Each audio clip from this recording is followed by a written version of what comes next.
बच्चों, नीट 2026 के एग्जामिनेशन फ़ी का रिफंड जो एनटीए ने देने को बोला था, उसका करेक्शन का एक सर्कुलर पहले भी रिलीज़ किया था। अभी ये थर्ड फोर्थ टाइम रिलीज़ हो रहा है। तो देखिए, अभी इसका डेट एक्सटेंड करके 14 जुलाई कर दिया गया है, रात के 11:50 पे। तो कभी कभी ऐसा लगता है कि एनटीए स्कैम कर रहा है, कभी कभी ऐसा लगता है कि एनटीए सारे बच्चों के बारे में सोच रहा है। तो ये पता नहीं चल रहा है कि एनटीए को चाहिए क्या, है ना। और बच्चे बोल रहे हैं, बच्चे ऐसा बोल रहे हैं कि हमने अपडेट किया है लेकिन उनका रिफंड नहीं आ रहा है। और उनका कहना है कि जो 10 लाख जो बच्चे अभी तक रजिस्टर किए हैं उनको रिफंड जा चुका है ना। बट अभी भी बच्चे बोल रहे हैं कि हमने रजिस्टर किया है, हम अपडेट किए हैं, लेकिन हमारे पास पैसे अभी तक नहीं पहुंचे। देखते हैं ये सिलसिला कब तक चलेगा। ओके, तो जैसे जैसे ही बात चलेगी हम आपको बताते रहेंगे, बने रहिए हमारे साथ। अभी दूसरी बात देखिए, दूसरा मैं आपको एक टाइमलाइन की तरफ लेके जाना चाहता हूं। 2024 में नीट का पेपर लीक हुआ था। ये सबको पता है कि नीट का पेपर लीक हुआ था, बस सुप्रीम कोर्ट में ये प्रूव नहीं हो पाया। इनफैक्ट प्रूव भी हो रहा था, लेकिन सुप्रीम कोर्ट ने ऐसा बोला कि बहुत मेजर लेवल पे लीक नहीं है तो हम इसको कैंसिल नहीं कर सकते, है ना। लेकिन पेपर तो लीक हुआ था, ये सब मानते हैं। ग्रेस मार्क्स दिए गए थे, जो कि गलत था। 2025 में अभी सीबीआई ने कुछ महीने पहले उन्होंने बोला कि इसमें भी कुछ ना कुछ गड़बड़ी पाई गई थी, जो सीबीआई ने फाइंड आउट की थी। नीट 2026 तो बड़ा ही कांड हुआ। इसमें तो लीक भी हुआ, पता भी चला, और री नीट भी हुआ, है ना। री नीट हुआ। अभी देखिए, लीक का पेपर का सीन पता कैसे चला? टेलीग्राम से। लोगों को ऐसा लग रहा है कि टेलीग्राम पे पेपर लीक हुआ है। टेलीग्राम पे पेपर लीक नहीं हुआ होगा। कैसे नहीं हुआ होगा? पेपर जो लीक होता है बड़े हाई लेवल पे लीक होता है। बहुत जो उसका अमाउंट रहता है, बहुत बड़ा अमाउंट रहता है। वो होते होते होते अमाउंट, लेट सपोज कि अगर 20 लाख होगा, तो होते होते, just for an example, last में टेलीग्राम पे आते आते 5 to 6 थाउजेंड का पेपर बिकने लगा ओपन मार्केट में टेलीग्राम से।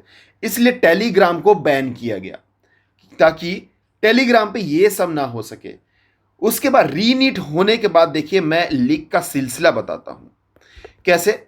बिहार में देखिए क्या हुआ। उसके बाद बिहार में ऐसा हुआ कि वहां पे एक गैंगस्टर, सॉल्वर गैंगस्टर पकड़ा गया। तो सॉल्वर, अगर नीट का पेपर लीक हुआ नहीं तो सॉल्वर गैंगस्टर क्या कर रहा था भाई? सॉल्वर गैंगस्टर क्या कर रहा था, ये कहां से पकड़ा गया?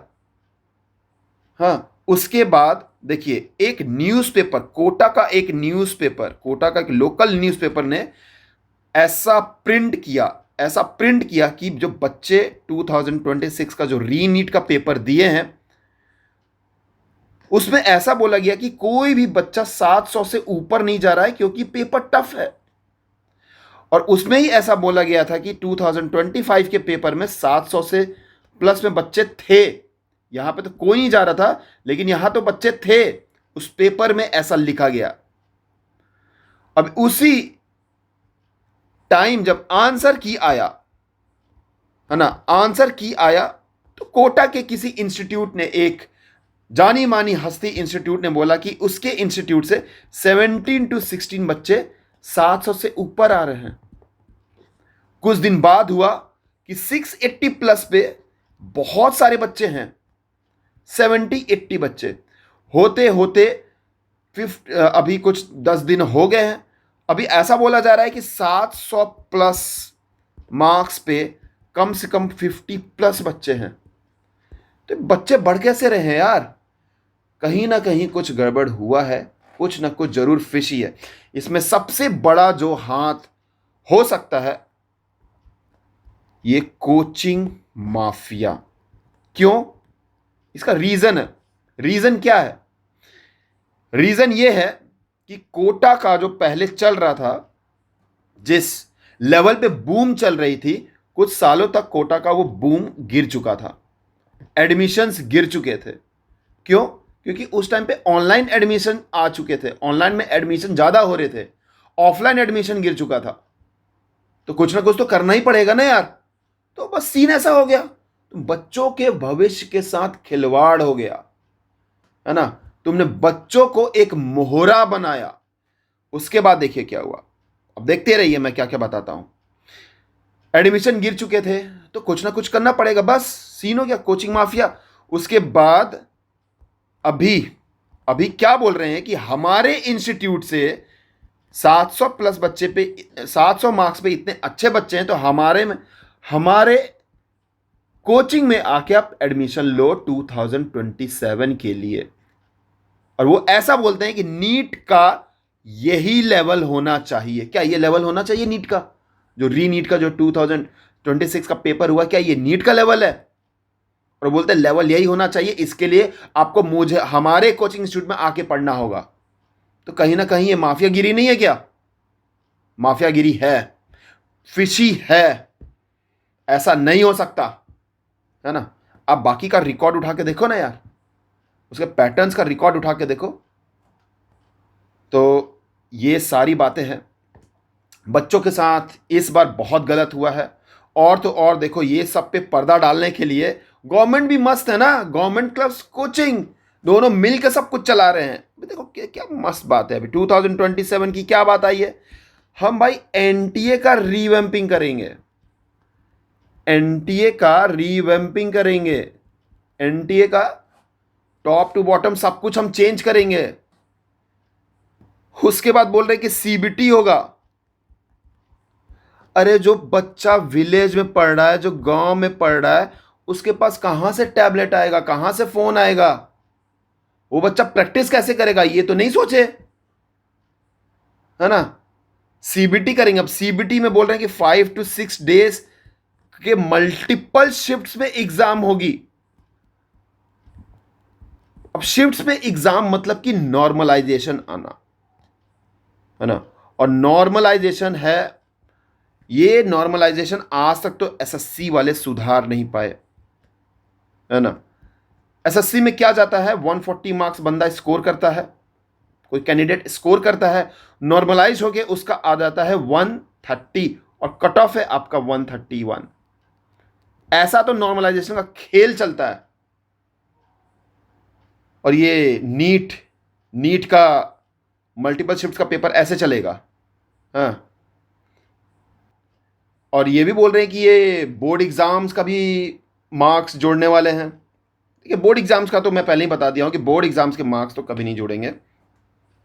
लेकिन ये सारी बातें, सारे जितने भी आप एक कड़ी को जोड़ेंगे ना, तो ये कहीं ना कहीं पूरा टाइमलाइन मैच करता है ना। चीज़ों पे पर्दा डाला जा रहा है, गलत हुआ है, नीट एस्पिरेंट्स के साथ गलत हुआ है।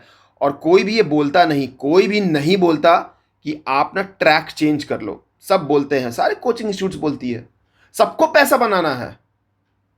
22 लाख कैंडिडेट्स है ना। अच्छा, आप एक चीज देखो, एक और चीज बताता हूं मैं।